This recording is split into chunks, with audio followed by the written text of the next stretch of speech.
guys, so today we are at the Ivy Skin Spa. Room tour. And come on! I'll take you in our room. Kunwari Vogue. Sige. You're not Wait knocking. lang, ito na. Hi! Wow! Ganda naman. Yung videographer Okay. hindi nagsasalita. Hi everyone! Welcome to our room. So today we are at the Ivy Skin Spa. And as you can see, super ganda here. Actually, I think this is my favorite room. As for now, I always say na parang favorite room ko lagi every time I go to Ivy kasi lahat ng branches may kanya-kanyang touches, and so far this is my new favorite because look at the ceiling, it has stars. Hi guys! Welcome back to my channel. So napanood nyo ba ang video na mini vlog ni Bianca sa Ivy Clinic? Ang cute lang ng magjuwa nang pumunta sila kay Doc Ivy. May pa mini vlog, may pa tour pa si Bianca sa room kung saan sila nag-relax ni Dustin. Ang cute lang sinabi ni Bianca, yung videographer hindi nagsasalita.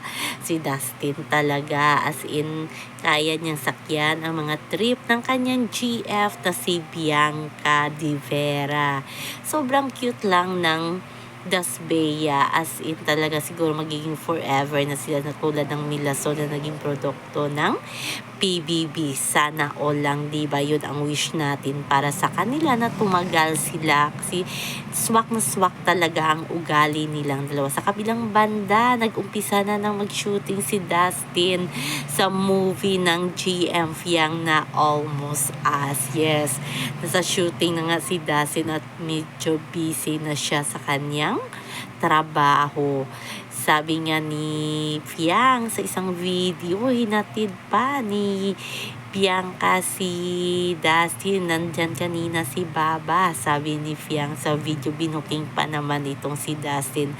At ang pangalan pala ni Dustin sa movie ay si Kenzo. Siya na ba ang magiging ka-love triangle ni GM Ibarra sa kay Fiang Meet? Sa movie lang yan. So masayang masaya ang Dasbea, lalo na so Dustin na magkaka-project si Dustin, at special request daw talaga, personal daw talaga na ni-request ng GM Fiang na si Dustin ang makakasama nila. Sobrang proud lang ni Dustin. At ito na nga, sobrang proud ni Dustin kasi nagkaroon ng award ang kanyang baby na restaurant na Iraya. Siyempre si Bianca yung proud GF na dyan. So yan lang po guys ang ating update sa ngayon. Hanggang sa muli. Bye-bye. Also remember, wag po tayong magpaka-stress. Please like, share, subscribe my channel para ma-update kayo sa mga bagong upload. Bye-bye!